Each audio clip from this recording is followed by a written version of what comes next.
application, please? I will. Thank you. Let us pray. Father, we thank you, Lord, for your love, your mercy, and your grace that you bestow on us every single day. We ask your blessings on our meeting today, on the agenda before us. Continue to give us the wisdom that we need, God, to make correct decisions. And we just thank you for your blessings on the rest of our day. In your name we ask. Amen. Thank you, Mr. Wynn. Mr. Gambrell, as a veteran, would you lead us in the pledge, please? I pledge allegiance to the flag of the United States of America and to the republic for which it stands, one nation, under God, indivisible, with liberty and justice for all. Thank you, Mr. Gambrell. Will the clerk please call the roll? Chairman Rassio, Here. Russ Wynn, Present. Ben Hershenson, Here. Linda Waterhouse, Present. Gerald Benson, Bruce Galloway, Here. Gary Gambrell. Here. We have a quorum. We can proceed. Next item on the agenda is the approval of the minutes of the February 8th, 2022 meeting. May I have a motion to approve the minutes? Motion. Second. All in favor? Aye. Minutes approved. Okay. Public comment, as is all wont, will be held after the presentations of the applicant and the city. Now we will have public hearings. This is a Royal Scoop special exemption request.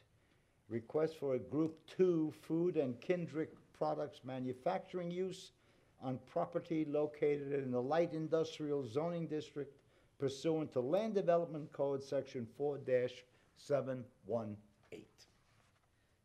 Good morning, Zoning Board. Mike Fegon with Community Development for the record. Per usual, we'll let the applicant go first, just give you a brief introduction here. Yes, as you heard, the request is for a special exception request for a manufacturing use within an industrial area. They went through all the necessary processes as part of the special exception. They held the required neighborhood meetings. They answered staff's questions. We came up with conditions of approval, and the applicant and staff are in agreement on the findings and the conclusions. So with that, I will bring up Wayne Arnold with the applicant. Question, Mr. Chairman. Yeah. Come back, Mike. So there are certain activities that are permitted in the light industrial zone, Correct? and we've got a list of those activities? Yes. And does one of those activities include manufacture of dairy products? So there's 3 different groupings of what they call food and kindred products manufacturing, and one of them is permitted by right. The others require a special exception. So which one's permitted by right? Group 1, which is a little bit less intense than what? So groups 2 and 3 require the special exception. Correct. Thank you. Thank you. That clarifies my question. Good morning, Mr. Chairman and zoning board members. I'm Wayne Arnold. I'm a certified planner with Q. Grady Minor and Associates, representing David Zimmerman and the Royal Scoop ice cream facility today. Jim Banks is our traffic engineer. He's also present if there should be any traffic-related questions. I have a short presentation if your IT folks could bring that up, unless I can do that myself.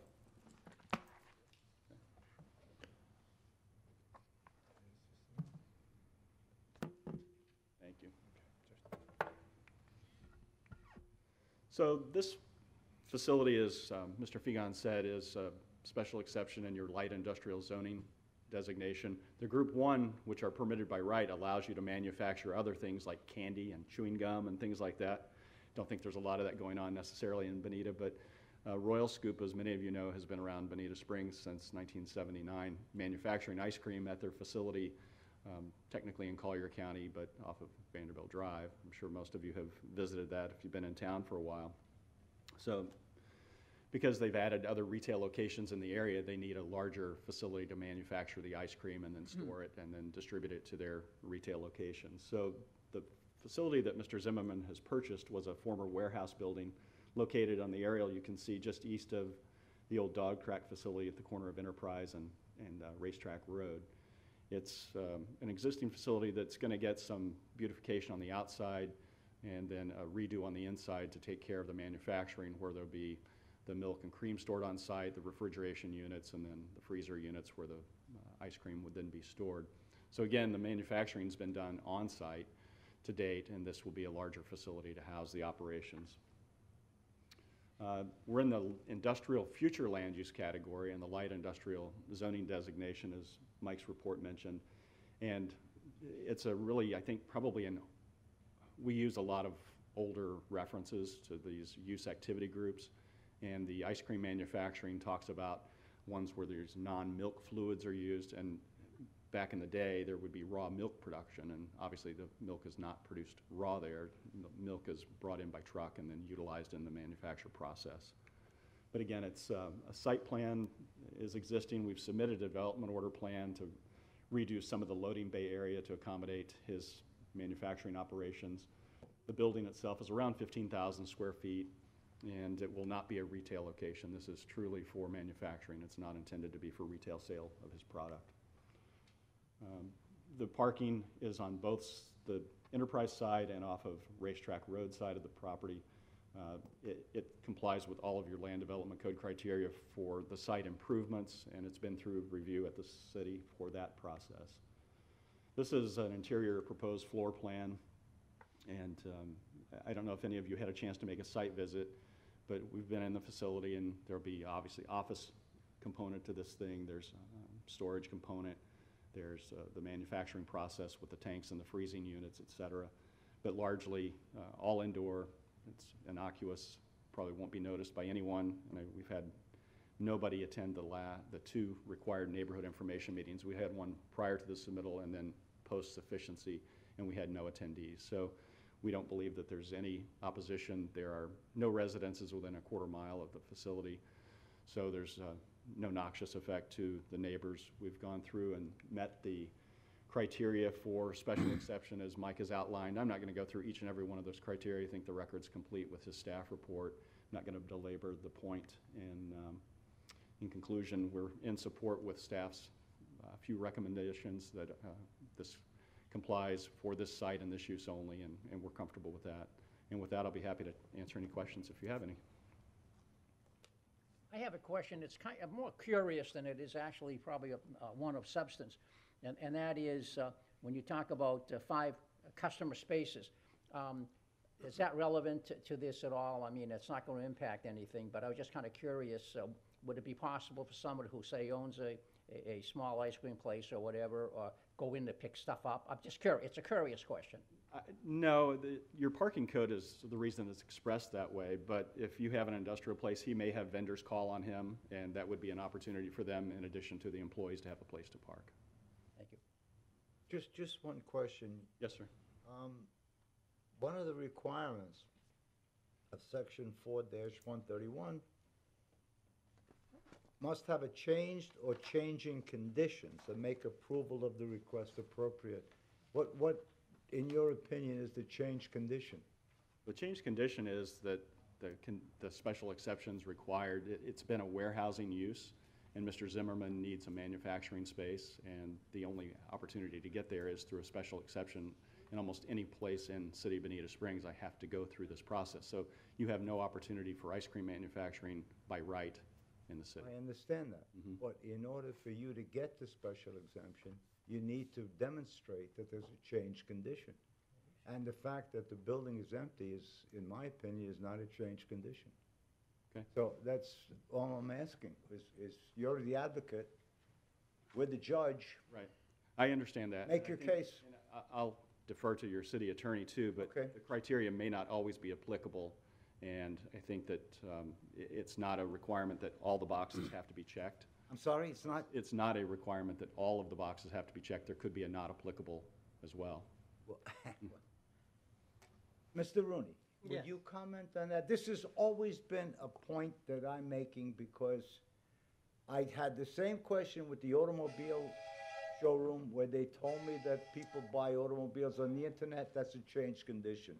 The school, another thing. Please, try to clarify this, and maybe we should take it to the council or whoever is responsible for amending the rule and to make it clear what they mean. I mean, the simplest answer is I don't have an answer for you on why this condition is. I've had conversations with multiple members of the zoning board. The discussion has come up at least once before council about looking at the criteria the zoning board considers. And I've written down notes to go ahead and do that. The change circumstance is something I've seen more commonly associated with variances. I don't know if anyone on staff has a history of why this particular provision was provided for special exceptions. The change in circumstances, you know, going to Wayne's point, is more often a scenario with when you have the same property owner utilizing a piece of property and they went to desire a Neighborhood change changes. themselves. Yeah, It doesn't really apply in the circumstances of utilization by another user. I don't think this is proper to punish this particular advocate. Well, I mean, if you want to, But his pension is that you don't have to check every box. I'm not so sure I agree with that. Mr. Chairman, I'll just provide a little bit of history, and I don't want to go too far down a rabbit hole. We'd appreciate any clarification you can give us. Like all good things that were transferred down from Lee County, it had flaws. And one of the things that we adopted here was not only the zoning chapter, but essentially the basis of our applications. Zoning verification, special exception applications and variance applications are identical. It's the same paperwork. And the criteria, what I think what happened when it was created many moons ago by someone in Fort Myers was the criteria for the variance was put down and it was just left and it was never changed. And I've already talked to Mike as you were having your discussion, and I know this has come up before, and I said, let's remember this time, we need to propose making the change because this isn't fair. Having a change condition is not a criteria for a special exception. It's there as part of the application, but it's not fair to the applicants because that's not how you look at a special exception. so I'll add one other caveat, is that the list of criteria listed here are actually the considerations section of the code. So for special exceptions, there's two groups. There's a considerations. These are things you consider, the testimony of staff, the testimony of the public, change circumstances. The actual findings requirements are compliance with the Bonita plan, this chapter, and any other applicable ordinances or codes. So this is not a required finding, it's a consideration. Okay, I would argue that if there are changes to be made to this code, the considerations problem isn't really the part that should be tweaked, it should be the findings.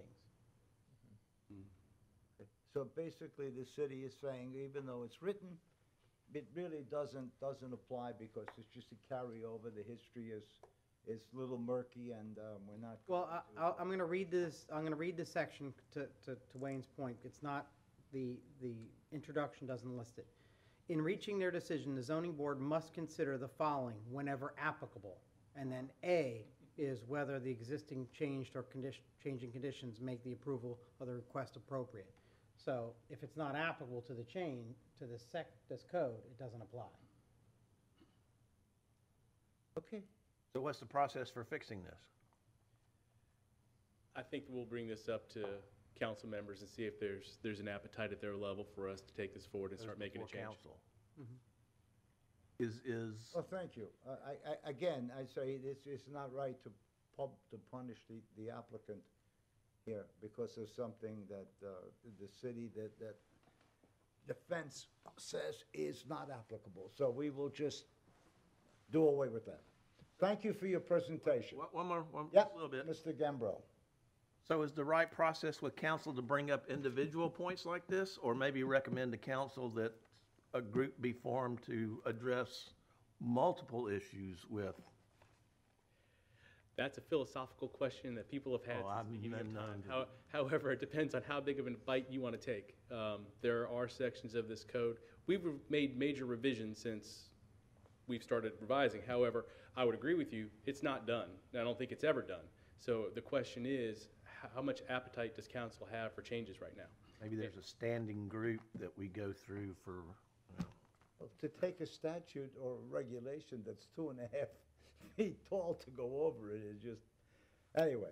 All right, well, listen, I think something should be done, because this is, you know, being a lawyer and a former judge, this thing bothers me a little bit, that this thing is written in the law and it's just ignored. But we'll let it go for My now. recommendation, Mr. Chairman, would be that I'll ask tomorrow if the council would approve me working with the zoning board on new criteria, and then you can recommend a package of criteria to the council. You know, on that note, I would like to see the zoning board actually do its own homework, frankly, maybe at the end of a meeting at some point, where we can actually formally make a recommendation to the council, so they have something, meat and potatoes they can dig into, as opposed to, what do you guys think? Because that'll be a meeting that'll never end. Well, I have difficulty, because it's really not up to the zoning board to define Not defined, what the just regulation is. make a recommendation. No, but I think it'd be, rather than submit a recommendation, rather than come to the council and have the council approve what staff would recommend without your input, and then Well, okay. 6 months from now say, why do we have criteria number 3? You know, No, a meeting between staff and the zoning board makes a lot of sense. Okay. And then we can set that up. Again, I'm sorry to get this sidelined, but thank you. Now, we hear from the staff, or unless you just want to read what you've said here into the record, or you have something to add. Mr. Fegan. I'm here for questions if you have any additional questions, otherwise the staff report stands for itself. Why are there no samples? Yeah, I make a motion for approval. I will second that. I don't Any see other members of the questions? Public, just checking, no members. No public? Second, all in favor? Aye. Approved. Thank you very much. Thank you. Now we can go back to our golf game. If it doesn't rain. Now, thank you again for your presentation. Yeah, I mean, this was a no-brainer. It was 17 minutes, that's good. So in other words, Derek, you can manufacture in an IG zone, but not in an IL zone. Is that correct? Can I look at it that way? Will you approve I'd ask something staff. based upon You- something that's not written? So there's different degrees of manufacturing, and it's done based on the perceived intensity, noise, smells, things like that. The higher up the list you go, the higher the intensity. So obviously, the city and staff want to have more regulatory authority over that. So you have relatively minor manufacturing uses that can be done indoors that aren't loud, aren't noisy, that won't produce odors, that are okay by right. And then you have ones where it's kind of up in the air a little bit, and those are the ones that require the public hearing process to make sure that there are things in place to help alleviate those issues. You know, what really threw me is because in the city's write-up, they said ice cream, what's that? Want me to We sit down? can't hear you on the They said mic. ice cream is not mentioned specifically, but dairy Right. is. So there was a total confusion. I think the emphasis should have been on can't manufacture this product in this zone. That would have done the trick, and then we would have said, okay, that's why you need a special exemption. Right, well, the first thing we wanted to make sure was to determine whether or not the special exception was the correct avenue. And to do that, we needed to properly classify the use. And when you look at the use table for the industrial district, it does not call out ice cream manufacturing specifically. Right. So when that happens, staff has the authority to choose the best fit and go from there. And the best fit seemed to be a Group 2 manufacturing, which is the same manufacturing that allow you to do fats and oils, Right, and flavored dairy. syrups and dairy and things like that. So it was conceivable that that was an appropriate classification. So Even though you can do dairy as of right, like cream cheese. Sure. You can't do ice cream as Sure. of right. It's just totally. it's an interesting code, yes, sir. So what was in Group 1 that we couldn't put ice cream manufacturing under? Oh, boy, I think they had, Is it that, I thought Group 1 was supposed to be no, it was like, non-restricted. it was like candy, and it was just a completely different manufacturing process that you utilize overall to get some of those. So manufacturing candy under Group 1 would not require a special exception. That would be okay by right in this district, yes. But a dairy product is under Group 2. Sure. And there's a difference. And then group 3 is like your meats and stuff like that, and, you know, really, I'm familiar with that. Yeah. I've been in a butchering area. I'm glad I'm not the only one who's totally confused. All right. All right, you also had requested at prior meetings for a case update on some of the approvals that have gone. Oh, yeah, yeah. Who will present that? Mr. Figon? There you go. Sure. So just going in order, all of the cases that you've heard recently, the Causeway car sales, Sports Challenge, the golf course redevelopment, and Bonita Diner, were all ultimately approved by City Council. Okay. Causeway was approved without changes to the zoning board recommendation. Sports Challenge, there was one change. I remember at the Sports Challenge meeting here, there was a request to add a condition that their landscaping at time of planting be higher. Because in their graphics, they showed you what it would look like at time of planting, and then at time of 3 years, and then 5 years. And the request was, can we get them to plant higher at time of planting? Council didn't agree with that condition, so that was removed, but everything else was approved for that particular case. For the Bonita Golf Course residential plan development, it was approved as recommended by zoning board with no additional changes, and the same for Bonita Diner. Can I ask you a question, Mr. Figon? I mean, it just sticks in my mind. Can you tell me what the council vote was on the school issue? Was it unanimous to approve it? The daycare? Daycare. I think there was one dissenting vote. It was either unanimous or 6-1. Yeah, I'm sorry, I can't remember off the top of my head. It was either unanimous or it was 6-1. Linda and fellas, have you guys driven by that? I voted against it, and so did. It's a mess. It's just nuts, but. It's a flat-out mess. Yeah, yes. Hot mess. The traffic flow is terrible. Yeah, you can't make a left Yeah, it's turn terrible. anymore. Just, You know what I think happened? This is all off the record, by the way? microphones are on, so I'm. Oh, I'm well, on then the I record. won't. Then I'll talk to you off the record. Okay, so I guess the meeting can now be adjourned. I move to adjourn. Oh, Mike, Oh, Mike's please, still go here. ahead, please. One question, on your agenda, you do have your next meeting set for April 19th. Right. Staff wanted to know if you'd be okay moving that up to April 12th? It's another, April 12th, gosh, I don't know. If- As of now, it's okay, I'll have to double I'll be check. out of town, but just let you know, for that day. If not, that's okay, we were just What asking. are y'all doing on the 19th? It's not what we're doing on the 19th, it's that there's a zoning application that we're trying to get to council that will be on the 20th, and if we have this hearing on the 19th, we wouldn't have the opportunity to have the minutes included in the packet. Okay, I will report to Deborah. Yeah, me too. I'll let If you I'm know. I'll available check on the my 12th. I usually at Tuesdays, I'm, okay. Well, don't cut us short a week and then give us another 1,000-page brief. This will be 1,500, it won't be. Oh, thank you.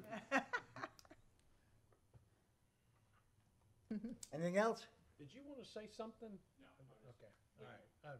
I hear just wants to there look handsome, that's all. Okay, done. Move to adjourn? Yes, meeting is adjourned unanimously. See you in a month.